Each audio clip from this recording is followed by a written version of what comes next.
ನಮಸ್ಕಾರ, ನೀವು ನೋಡ್ತಾ ಇದ್ದೀರಾ ನ್ಯೂಸ್ ಫಸ್ಟ್ ಲೈವ್. ನಾನು ಮಧುಸೂದನ್. ಮೊದಲಿಗೆ ಹೆಡ್ಲೈನ್ಸ್. 2023ರಿಂದಲೂ ಸಫ್ವಾನ್ ಆದಿಲ್ ನಡುವೆ ಭೇಟಿ. 3 ಲಕ್ಷ ಅಡ್ವಾನ್ಸ್. 3 ತಿಂಗಳ ಹಿಂದೆಯೇ ಕೊಲೆಗೆ ಸ್ಕೆಚ್. ಜನವರಿಯಿಂದ ಪ್ಲಾನ್ ಮಾಡಿ ಮಾರ್ಚ್ನಲ್ಲಿ ಸುಹಾಸ್ ಶೆಟ್ಟಿ ಮರ್ಡರ್ಗೆ ಇಟ್ಟರು ಮುಹೂರ್ತ.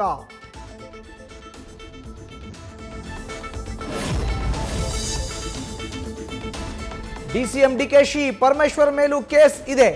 ಆದರೆ ಮೃತ ಸುಹಾಸ್ ಶೆಟ್ಟಿಯನ್ನ ಗೂಂಡಾ ಅಂತ ಬಿಂಬಿಸಿದ್ದಾರೆ. ಕಾಂಗ್ರೆಸ್ ವಿರುದ್ಧ ಬಿಜೆಪಿಯ ಸುಳ್ಯ ಶಾಸಕಿ ಭಾಗೀರಥಿ ಆಕ್ರೋಶ.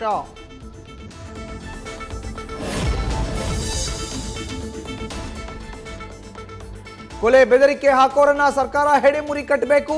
ಸರ್ಕಾರ ವಿಫಲವಾದ್ರೆ ಎನ್ಐಎ ಕೇಂದ್ರ ಸರ್ಕಾರ ಎಂಟ್ರಿ ಆಗುತ್ತೆ. ಪಟ್ಟಭದ್ರ ಹಿತಾಸಕ್ತಿಗಳಿಗೆ ಕನಿಕರ ತೋರಿಸಬೇಡಿ ಅಂದ ಕೇಂದ್ರ ಸಚಿವ ಸೋಮಣ್ಣ.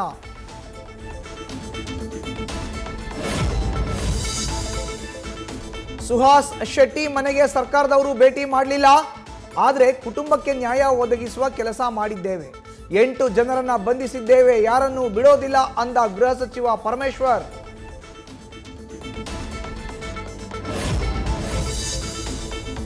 ಪಾಕ್ ವ್ಯಕ್ತಿಯನ್ನ ಮದುವೆಯಾಗಿದ್ದ ಮೈಸೂರಿನ ಮಹಿಳೆ ಮಕ್ಕಳ ಜೊತೆ ವಾಪಸ್ ಹೋಗಲು ಯತ್ನ.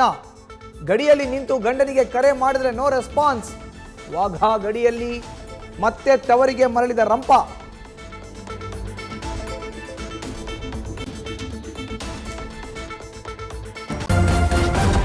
ನ್ಯೂಸ್ ಫಸ್ಟ್, ನಿರ್ಭೀತಿಯಿಂದ ನಿಮ್ಮ ಪರವಾಗಿ.